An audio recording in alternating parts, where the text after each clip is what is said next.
شروع کرتی ہوں اللہ کے نام سے جو نہایت مہربان بڑے رحم والے ہیں۔ اے ایمان والو، تم پر روزہ فرض کیا گیا جس طرح تم سے پہلے امتوں کے لوگوں پر فرض کیا گیا تھا، اس توقع پر کہ تم روزے کی بدولت رفتہ رفتہ متقی بن جاؤ۔ تھوڑے دنوں روزہ رکھ لیا کرو، پھر اس میں بھی اتنی آسانی کہ جو شخص تم میں سے بیمار ہو، جس میں روزہ رکھنا مشکل یا مضر ہو، یا شرعی سفر میں ہو، تو دوسرے ایام کا شمار کر کے ان میں روزہ رکھنا اس پر واجب ہے۔ جو لوگ روزے کی طاقت رکھتے ہوں ان کے ذمے فدیہ ہے کہ وہ ایک غریب کا کھانا کھلا دینا یا دے دینا ہے، اور جو شخص خوشی سے زیادہ خیر کرے کہ زیادہ فدیہ دے دے تو اس شخص کے لیے اور بھی بہتر ہے، اور تمہارا روزہ رکھنا اس حال میں زیادہ بہتر ہے اگر تم روزے کی فضیلت کی خبر رکھتے ہو۔ وہ تھوڑے دن ماہ رمضان ہے جس میں قرآن مجید بھیجا گیا، جس کا ایک وصف یہ ہے کہ لوگوں کے لیے ذریعہ ہدایت ہے اور دوسرا وصف واضح الدلالت ہے، منجملہ ان کتب کے جو کہ ذریعے ہدایت بھی ہے اور حق و باطل میں فیصلہ کرنے والی بھی ہے۔ سو جو شخص اس ماہ میں موجود ہو اس کو ضرور اس ماہ میں روزہ رکھنا چاہیے، اور جو شخص بیمار ہو یا سفر میں ہو تو دوسرے ایام کا اتنا ہی شمار کر کے ان میں روزہ رکھنا اس پر واجب ہے۔ اللہ تعالیٰ کو تمہارے ساتھ احکام میں آسانی کرنا منظور ہے اور تمہارے ساتھ دشواری منظور نہیں، اور تاکہ تم لوگ ایام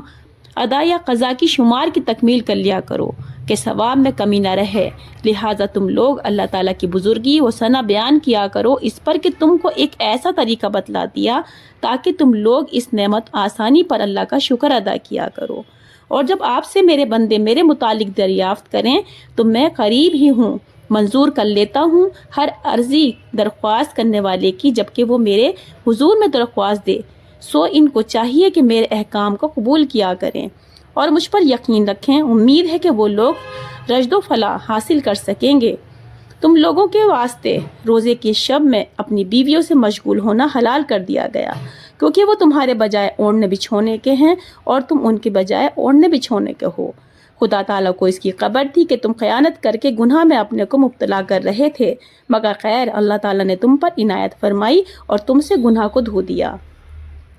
سو اب ان سے ملو ملاؤ، اور جو قانون اجازت اللہ تعالیٰ نے تمہارے لیے تجویز کر دیا ہے بلا تکلف اس کا سامان کرو، اور کھاؤ اور پیو بھی اس وقت تک کہ تم کو سفید خط یعنی نور صبح صادق متمیز ہو جاوے سیاہ خط سے، پھر صبح صادق سے رات تک روزہ پورا کیا کرو، اور ان بیویوں سے اپنا بدن بھی مت ملنے دو جس زمانے میں کہ تم لوگ اعتکاف والے ہو مسجدوں میں،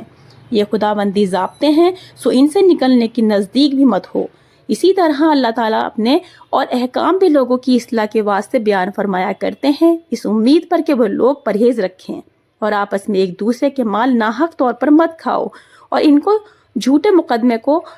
حکام کے یہاں اس غرض سے رجوع مت کرو کہ اس کے ذریعے سے لوگوں کے مالوں کا ایک حصہ بطریق گناہ یعنی ظلم کے کھا جاؤ،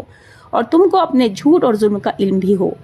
آپ سے چاند کے حالات کی تحقیقات کرتے ہیں، آپ فرما دیجئے کہ وہ چاند اعلیٰ شناخت اوقات ہے لوگوں کے لیے